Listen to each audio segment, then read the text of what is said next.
A very good morning to all of you. In this lecture, we are going to cover integrity, honesty, and probity.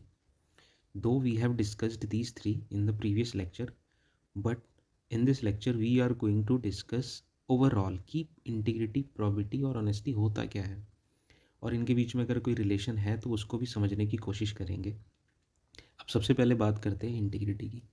Integrity होता है strict adherence to moral standards values irrespective time space situation context. यानी कि जब आप किसी भी situation में, किसी भी टाइम में, किसी भी कंटेक्स्ट में अपने मॉरल स्टैंडर्ड्स को अपहोल्ड करेंगे, हमेशा अपने मॉरल प्रिंसिपल्स का पालन करेंगे, उसी को इंटीग्रिटी कहा जाता है.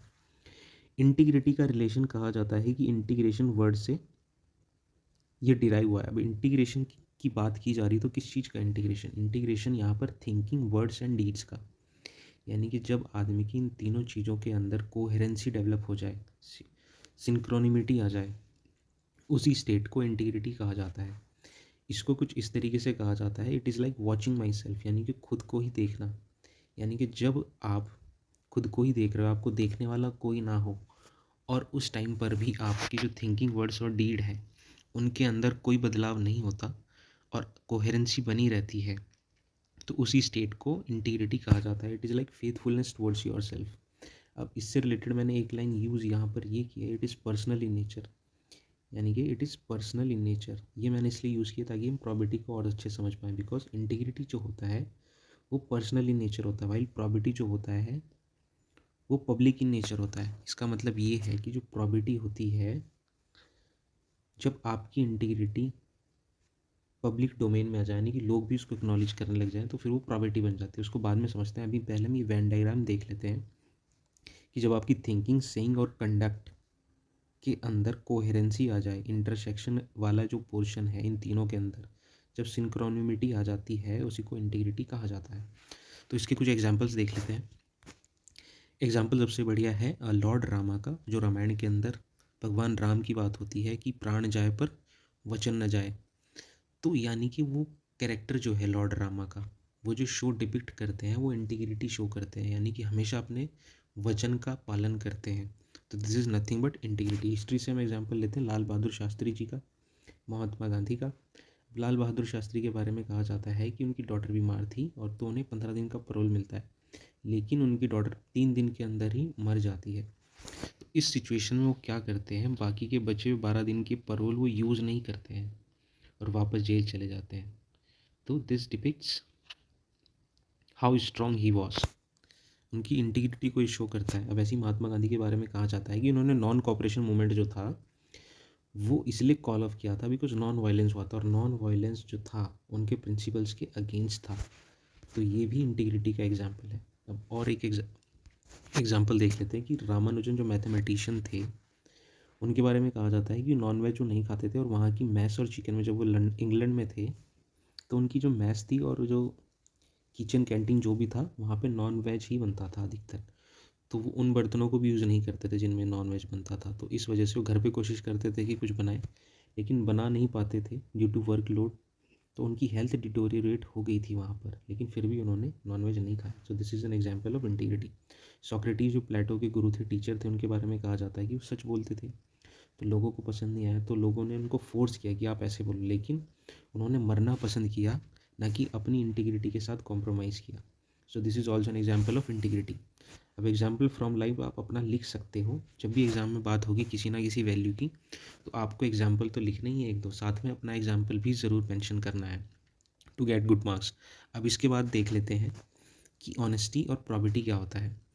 अब जब ऑनेस्टी की बात की जाती है तो आप सिंपली लिखोगे it is value of being upright end of not being correct. यानी कि सही होने की वैल्यू को, हमेशा सच का साथ देने वाली वैल्यू को, और करप्ट ना होने को ही ऑनेस्टी कहा जाता है. अब इसका एक बहुत अच्छा एग्जांपल ये है एम विश्वेश्वरैया, जिनको फर्स्ट इंजीनियर ऑफ इंडिया भी कहा जाता है, या फिर फादर ऑफ इंजीनियरिंग के नाम से भी जिनको जाना जाता है. उनके बारे में कहा जाता है कि जब वो ऑफिशियल वर्क करते थे, ऑफिशियल पर्पज़ से कुछ काम करते थे या रात को पढ़ाई करते थे, तो वो हमेशा पब्लिक कैंडल उस टाइम यूज़ करते थे. लेकिन जब वो पर्सनल काम करते थे, प्राइवेट वर्क काम करते थे, तो पर्सनल कैंडल यूज़ किया करते थे. सो दिस शोज़ ऑनेस्टी, कितने ईमानदार थे वो टुवर्ड्स गवर्नमेंट, एक्सचेकर या फिर जो भी मनी उनको मिलती थी, जो भी एक्सपेंडिचर मिलता था, तो उसको कितनी ईमानदारी से वो यूज़ किया करते थे। तो इसको इंटीग्रिटी का एग्जाम्पल भी कहा जाता है। जितने भी ऑनेस्टी के एग्जाम्पल हैं वो इंटीग्रिटी के एग्जाम्पल में उनको फिट किया जा सकता है, बशर्ते उनके साथ एक कंडीशन ये है कि उन्होंने अपनी ऑनेस्टी को हमेशा प्रोटेक्ट किया हो, अपहोल्ड किया हो, तो फिर इंटीग्रिटी ही बन जाता है। यानी कि जब आपकी वैल्यू, आपके मॉरल प्रिंसिपल किसी भी सिचुएशन कंटेक्स्ट में वेरी नहीं करते तो फिर वो इंटीग्रिटी ही हो जाता है। अब ऐसा भी हो सकता है कि ऑनेस्टी से इंटीग्रिटी का कोई लेना देना ही ना हो, कोई इसी इंडिपेंडेंट ऑफ ऑनेस्टी भी इंटीग्रिटी हो सकती है। फॉर एग्जाम्पल के तौर पे ले लेते हैं कि एक फादर है, वो अपने बॉय से कह रहा है, वो अपने बॉय से कह रहे हैं कि हमेशा मम्मी पापा की रिस्पेक्ट करनी चाहिए। लेकिन वो अपने जो फादर हैं, यानी कि उस बॉय के जो ग्रैंड फादर हैं, उनकी तो रिस्पेक्ट खुद नहीं करते, लेकिन अपने बॉय से कह रहे हैं कि रिस्पेक्ट करनी चाहिए। तो यहाँ पे क्या हुआ, उनकी सोच तो अच्छी कि रिस्पेक्ट करनी चाहिए, और बोल भी रहे हैं वो अपने बच्चे से कि रिस्पेक्ट करनी चाहिए, वर्ड्स भी हैं, थिंकिंग भी है, लेकिन जो उनका कंडक्ट है, इनका जो कंडक्ट है वो ऐसा है नहीं। तो यहाँ पर ये इंटीग्रिटी नहीं शो कर रहे। लेकिन अगर ऐसा वो कर रहे होते, अगर वो अपने फादर को भी उसी तरीके से रिस्पेक्ट या ट्रीट कर रहे होते जैसा वो अपने बच्चे को करने के लिए कह रहे हैं, तो वो फिर परफेक्ट एग्जाम्पल हो जाता है इंटीग्रिटी का, जो कि ऑनेस्टी की यहाँ पर इसमें कोई बात ही नहीं है, ईमानदारी की। क्योंकि ईमानदारी जो होती है वो होती है वैल्यू ऑफ बीइंग अपराइट या फिर नॉट बीइंग करप्ट। तो यहाँ पर ऑनेस्टी से इसका कोई लेना देना नहीं था, लेकिन फिर भी इंटीग्रिटी शो हो रही थी इस एग्जाम्पल में। यानी कि इंडिपेंडेंट ऑफ ऑनेस्टी भी इंटीग्रिटी हो सकती है with respect to other values. लेकिन अगर आप ये कहो कि कोई कोई डिसऑनेस्ट पर्सन है और फिर आप इंटीग्रिटी की बात करो, तो ये फिर इंटीग्रिटी शो नहीं होती, बिकॉज वो अपने मॉरल स्टैंडर्ड्स को ही नहीं अपहोल्ड कर रहा, अपनी ऑनेस्टी को ही अपहोल्ड नहीं कर रहा, तो फिर इंटीग्रिटी की बात ही कहाँ रह गई। तो इस तरीके से आपस में दोनों रिलेटेड हैं। प्रॉबिटी क्या होता है, हाँ अब प्रॉबिटी समझ लेते हैं। Probity is nothing but complete confirmed integrity या फिर प्रूव्ड इंटीग्रिटी, यानी कि जो इंटीग्रिटी दूसरों को दिखाई देने लग जाए। यानी कि जब लोग बोलने लग जाए कि he is the person of integrity, is the man of integrity, या फिर she is the woman of integrity, she is the person of integrity. यानी कि जब लोग आपको कहने लग जाए, बिकॉज प्रॉबिटी जो है वो पब्लिक इन नेचर, यानी कि जब आपकी इंटीग्रिटी लोग एक्नॉलेज करने लग जाएं, तो उसी स्टेट को फिर प्रॉबिटी कहा जाता है। यानी कि भगवान राम का एग्जाम्पल अगर हम दोबारा लें, तो लोग उनकी इंटीग्रिटी को एक्नॉलेज करते हैं, तो वो इंटीग्रिटी के साथ साथ प्रॉबिटी का भी एग्जाम्पल है। एक और एग्जाम्पल मैंने यहाँ पे यूज़ किया टीएन शेषन का, जो हमारे एक्स चीफ इलेक्शन कमिश्नर थे। टीएन शेषन के बारे में कहा जाता है कि उन्होंने इलेक्टोरल रिफॉर्म्स के लिए जो पॉलिटिशियंस का प्रेशर था, जो इन गवर्नमेंट भी थे उस टाइम, उनको भी बहुत ही करेज के साथ फेस किया और अपनी इंटीग्रिटी के साथ कॉम्प्रोमाइज़ नहीं किया। जब तक इलेक्टोरल रिफॉर्म्स ना हुए तब तक वो अपनी बात पर अड़े रहे, और उन्होंने तभी एक्शन लिया जब इलेक्टोरल रिफॉर्म्स किए गए थ्रू पार्लियामेंट। तो दिस ऑल्सो शोज़ प्रॉबिटी। तो यानी कि जिन लोगों की इंटीग्रिटी कंफर्म हो जाए, प्रूव हो जाए, उसी इंटीग्रिटी को फिर प्रॉबिटी कहा जाता है। इनसे रिलेटेड एक इम्पॉर्टेंट चीज़ और ये है कि जब भी बात की जाती है प्रॉबिटी की, तो हमेशा मोस्ट ऑफ द टाइम्स ये इंस्टीट्यूट से रिलेटेड या फिर गवर्नेंस से रिलेटेड या किसी भी पब्लिक पोस्ट के रिलेटेड इसको कहा जाता है।